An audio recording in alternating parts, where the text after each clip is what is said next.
Hello. Okay. Yes, you're live. Hi there. My name is Deanne Battle. Hold on. All right, I just fixed my volume. Hopefully, you can hear me. Hello again. I'm Deanne Battle, and this is the Composite, season 1, episode 7. And I think I'm getting to the point with this now where I've done it enough where if I don't have time to come on here, I miss it. So for anybody that's checked out any of the previous episodes, thank you. And I'll keep trying to play around with this. Things that I wanted to talk about. I thought it might make sense in the coming days to do a poll. So, in other words, anybody that has been watching the show who is interested, what time, would make sense, or what time do people feel like, oh, if I don't have anything else to do, I might check this out. And so I forgot that you can do polls on Facebook. And so now that I remember that you can do polls on Facebook, that's what I'll do. I'll post some time options and see, oh, hi. I'll see who might be interested in, different times that I'll come on here. Other things. So my students graduated today, so it's been a pretty long day, so I'm sorry I look crappy. And it also occurs to me I've probably worn this shirt in one of the previous episodes, so I'm going to have to start paying attention to my fashion choices here. But yeah, so just pardon me, the hair is wild. I was so tempted because I've done that in the past. I'm thinking, yeah, I'm going to come on, I'll do the show. And it's just like, oh, I've got a pocket of, 3 or 4 hours here. I could, take a nap for 30 to 45 minutes. So I'm like fresh to do the show. No, that does not happen. So I fought that urge tonight and then I'm here. So thank you for checking it out. Show poll, puffy face, other things. I went to the mall. I was running errands today, and something struck me, and I was like, I want to get a soft pretzel, which I tend not to do because they're called soft pretzels, but they still have kind of hard edges, and my gums are soft. And so I went to the pretzel place and I was looking and I said, well, what's an everything pretzel? He's like, oh, it's like an everything bagel, which I really tend not to like, but I was like, And then he was like, oh, well, the pretzels are really soft or whatever. And so I was like, whatever, I'll try it. So it had butter, poppy seeds, cinnamon sugar, like it just had everything on it and a coat of butter. And then he gave me this little thing of sour cream cheese. Yo, that shit is good. Like, really good. And I was just thinking, because usually what happens with pretzels, I'll take a bite or two or whatever and then throw it away. And I got that pretzel at 3 p.m. this afternoon, and I've just been like nibbling at it, even though I'm supposed to be on a Mediterranean diet. I'm like supposed to be cutting calories and stuff like that. Nah, I'm going to have to cop another one of those before the week is over because I was not expecting that to be good. Because like I said, I'm not a fan of everything bagels for a similar reason, like soft pretzels are like meh, because yes, it's soft inside, but there's like edges, so if you bite into it the wrong way and you have soft gums, it's a little irritating.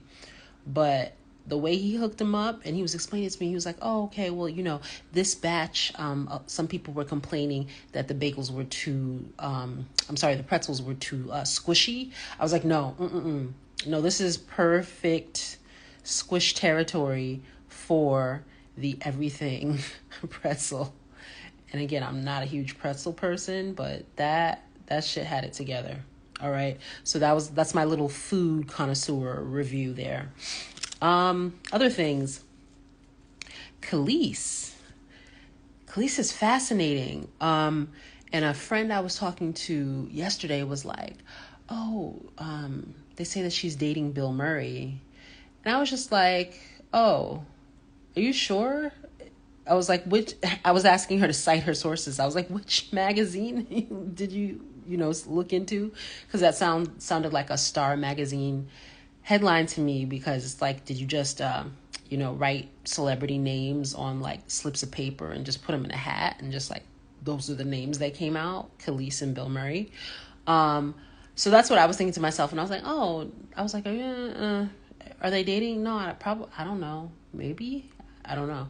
And now today, it's like everywhere. Everybody's on social media, and have different comments and have jokes or whatever, blah blah blah. And so I was just trying to see if I could find like a gossip magazine that's like a little bit more reputable, if that makes sense. Because there's some that are like, I don't know, you can just tell it's just kind of like a glorified, old blog thread that somebody like threw together, versus, People magazine or Us Weekly or something, or, things that seem like they've been around for a while, or that seem that they're more closely industry related. So I was reading an article about her, and, I really like her farm products. I follow her online and stuff like that. And I keep meaning to buy it, but it's a little pricey for me right now. But she seems like she does a good job. And I know she's a cook in addition to being a singer and stuff like that. I know, unfortunately, her husband died not too long ago. And then I was thinking about that, and I started to feel sad for her, because I was just kind of like, oh, like everybody has like jokes today. Not everybody, but, a lot of people are just like, oh, I mean, listen, it is a big age difference, Khalees and Bill Murray, but okay. I mean, I'm not one to judge. It's just like, I'm not dating anybody. So, but I just felt sad for her, because I was like, oh, wow, your husband died. I mean, I don't know how that would feel. And then it's like, she's dating, and, she's sad, she's grieving. So maybe, she's just hanging out with someone. But then I was reading, because it was clickbait, you go down a rabbit hole. But I got to, a People magazine article, and it was like a profile, and it was a little bit more extensive. And I didn't really know anything about her backstory, like her parents or anything like that. But it said that her father was a jazz musician. And all of a sudden it clicked to me. I was like, oh shit. Okay. So that's what you and Nas initially probably were vibing on, right? Because I know Nas, his father's a jazz musician, her father's a jazz musician. So they like come from these families of artists. They're both musicians and stuff like that. And so in addition to, she's dating Bill Murray, and people, have jokes, wonkety wonk. And then going back to her husband passing away, there was the dissolution of her marriage to Nas. And so now that I know like a little bit more about her, it makes it all that more like sad to me, because, I mean, I know like a little bit in terms of things that she has said about her marriage, but that's just like, damn, that's like a lot to go through. That must have been like a really painful situation, because I rarely, like when people talk about, their love stories or whatever, and how they get together, I rarely see people talk about like, what they have in common from their childhood and stuff like that. And so when I, figured that out about her and then Nas, and I'm just like, damn, then that must have really been a heartbreaking thing for that sort of, relationship to break up, because I'm looking at it from an artist's perspective, right? Like, you come from a lineage of people like who make art, who are constantly thinking about art, creating, sharing with each other, sharing with a network of people. So you both have that in common, and then you both do that thing. So then it's like, if that person was your romantic partner, but you were also vibing with them on the art, it's like you've lost a lot. You've lost more than just like, oh, a lover, a spouse, so on and so forth. You've lost like a kindred artist, which I guess maybe morbidly to me is even sadder than, losing the romantic love relationship. So yeah, just knowing that bit about her, it makes me reframe the Bill Murray thing, if that makes any sense. Yeah, definitely makes me reframe that. Other things here. I'm not gonna stay on too long. That graduation today, it was nice, but even though it's like it's not that long of a ceremony, it's still like it just takes a lot out of you. You know what, I guess because it's like that last capstone to the year, like you officially know that the year is done and your body just goes, oh shit, it's over. And so maybe that's it. Maybe that contributes to that as well in terms of being tired. So yeah, I'm not going to be on here too long. Other things that I was thinking about in terms of what I would share tonight on a Friday night. Woo! Instead of Netflix, you can join me here on Instagram Live. I was thinking about the smoke in the air, right? So I'm in the Northeast. Again, I had a stint of living in the South during the pandemic.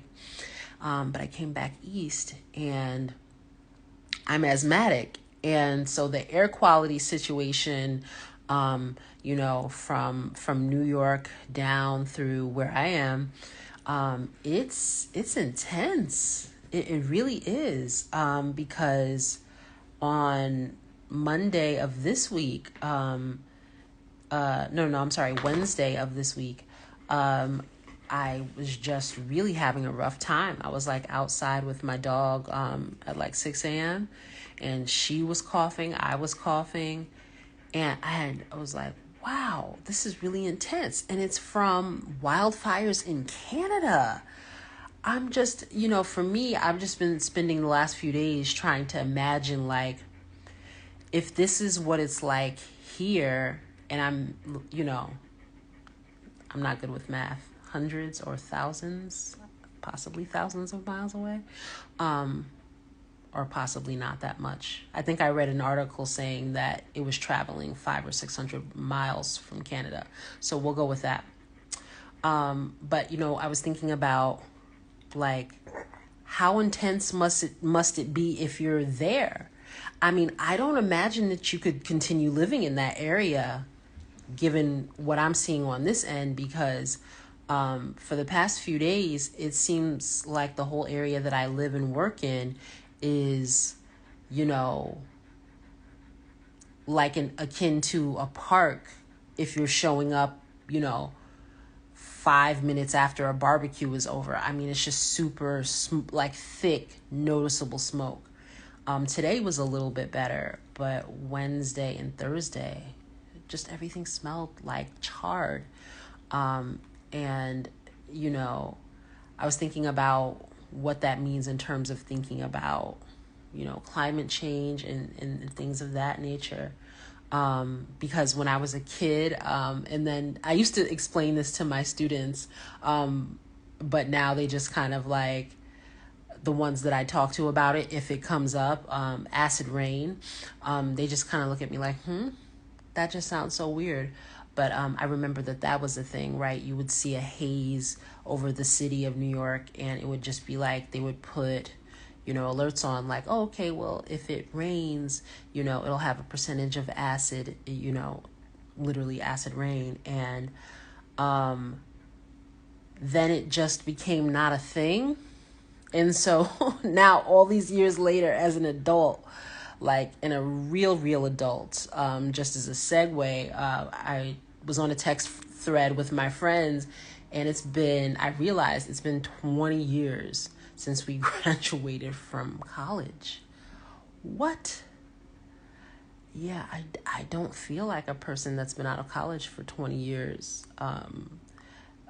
And not because that's like an old or young benchmark or anything like that, not in a chronological way, but just that I felt like when I graduated college, I'd be so much more mature than I actually am. So it's just kind of like, oh, this is, an important milestone, but have I really, earned it? Am I really, worthy of it? So that's,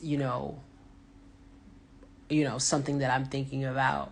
But then that's making me reflect, right? Bringing it back to the acid rain, um, and the smoke, the air quality. I'm thinking like, wow, how the environmental crises, right, that people, experience as a benchmark, that's changed over time. So for me, like, the main thing was people were saying, oh yeah, you need to recycle. There's acid rain. What was another environmental thing people talked about?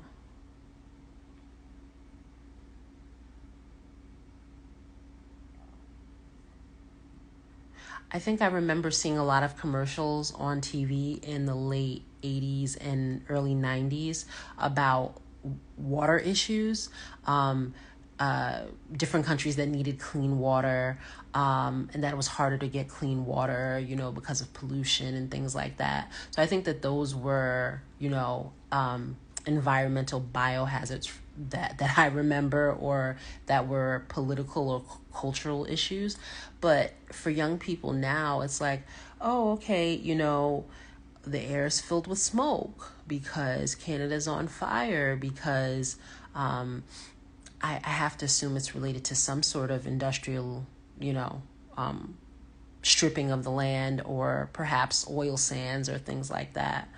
But I wonder, like, when they're my age, right? So when they're 20 years out of college, what will they think is the what are the environmental disasters as milestones, so to speak, because they've seen so many.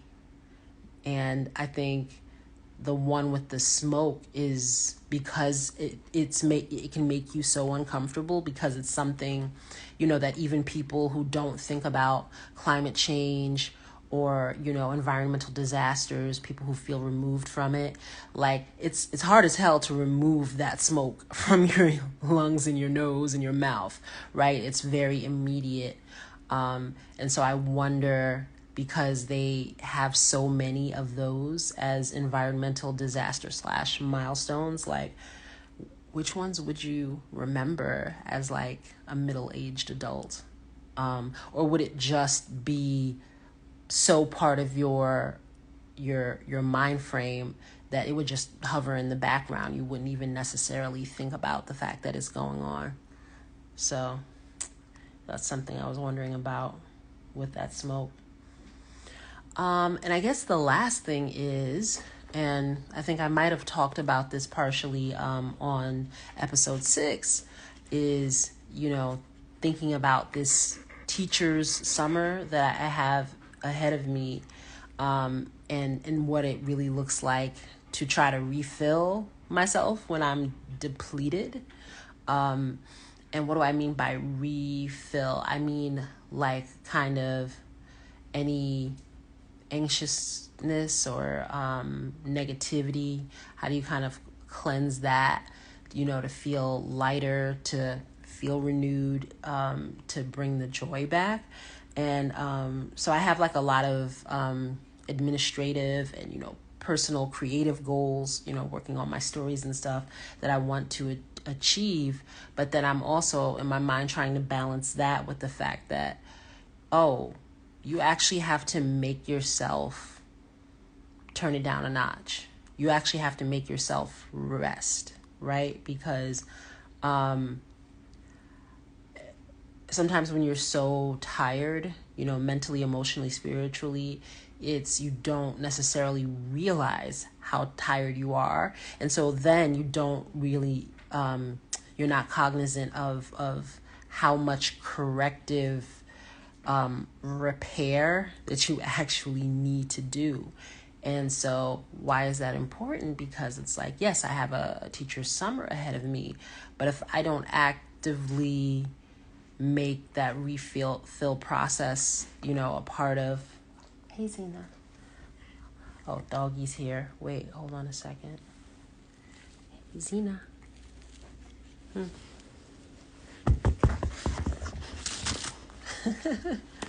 Hi, Zena. Yeah. That's not the best view, but that's something. That's something for the people.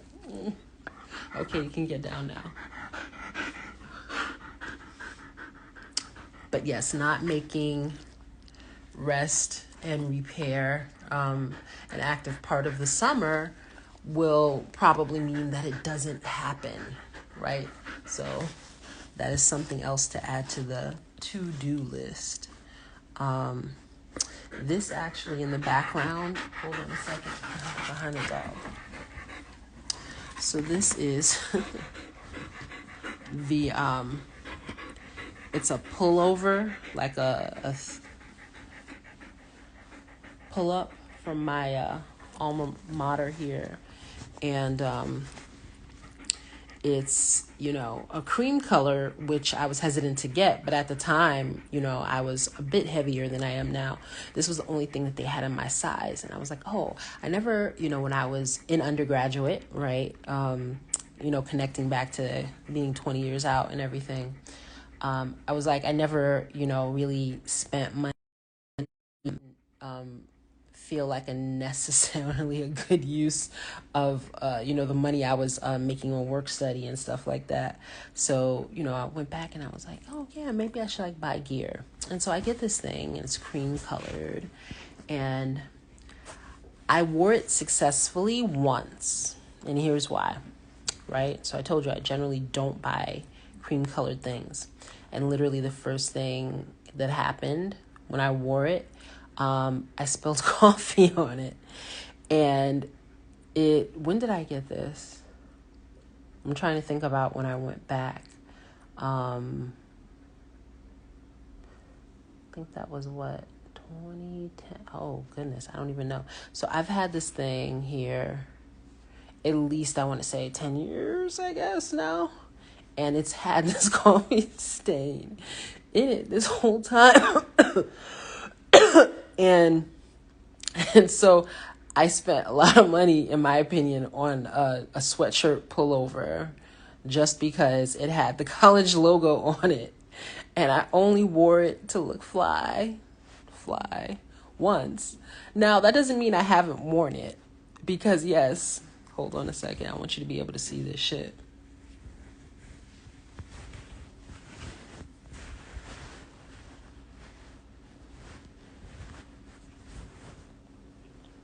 Look at that. I've tried to put, what is it, that OxyClean? I've tried the herbal tea, eco-friendly stuff. I've tried baking soda. I've tried everything. Because here's what happens. So this is still one of the few pieces of swag that I actually did get from my alma mater. And it's just so comfortable. And it's actually high quality. So I was mad initially that I was paying that price for it, but it's actually good quality.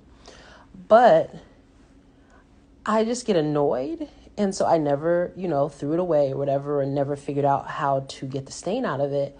I just wear it with the stain like a jackass. Now, it's usually if I'm just kind of kicking around to the grocery store or running errands. But yes, I wear this cream-colored pullover. 20 years out of college. Like I said, I've had this about maybe close to 10. And the 4 or 5 times that I wear it during the year, yes, it has that massive coffee blotch on it. And I'm just walking around like la la la la la la. But yeah, needless to say, I needed them to make it in this size, in the forest green. In the forest green. All right. So, yeah, that's about it. Stuff that's going on here. Talked about at the top of the hour, or, well, technically not an hour, 25 minutes. No, it was the top of an hour. It was 10 p.m. So, yeah, talking about doing a poll on Facebook or can you do a poll on Instagram? I don't think so. But just seeing what time, the few people that are watching it, what time they might prefer. And then everything pretzels, try it. A lot of butter and cream cheese. It's the shit. Khalees, very interesting person. God bless, with Bill Murray. Talking about the smoke-filled skies in the Northeast, and talking about refilling the soul when you're depleted, which, once my dog jumps up on my lap and you see my blotchy pullover here, give you the backstory of the blotchy pullover. So, last thing that I'll think of here is, yes, something that I mentioned on a previous episode is that I really like to put out a call to get some writing samples from people and just, kind of demonstrate how I work one-on-one with, I guess a student, a tutie, something like that. Because that's, been my trade for the last 12 years, is really working closely in a targeted fashion with students, writers in a writing center, professors, to a certain extent, really working, individually on how they build their writing. So that, for the past 12 years, in addition to trying to work on my own writing, that's been my trade. And so I was thinking that I could possibly use this space to do that. And so I mentioned it a few episodes back, and I'm bringing it up again because I'm going to put my little flyer together for that call, and put it out here on Instagram and on Facebook and different things like that, and see what happens. And so that can be something that I do once a week, is just bring someone on and we could possibly talk through, a beginning draft of a short story, or we could possibly talk through an academic paper. That's my trade. I'm a journeyman English teacher, and so it's just, you put the kids in front of me, or you put the young people in front of me, and we go through the writing very detailed way. And so I'll do that, on here occasionally, and just see what the response is. I'm an English nerd. I'm a teacher. That might not be as appealing to other people as I might find it, but again, it might be entertaining. So, thank you for joining me this evening. It's really nice to be back in this space. Like I said, I've done this enough now where it's a habit. And so, I miss being able to share this again, not with a lot of people at this point, but I like being able to share it with who I share it with. And so wherever you are, I hope you are enjoying your Friday night. And I might pop on here over the weekend. I'm feeling pretty spry, like I said. Well, I'm not spry right now. Right now I'm exhausted, but mentally I'm spry. I'm always mentally spry. All right. But all of that, kidding aside, I might hop on over the weekend, but if I don't, then I'll definitely be on Monday. All right. And so that is the end of episode 7. And thank you. And God bless.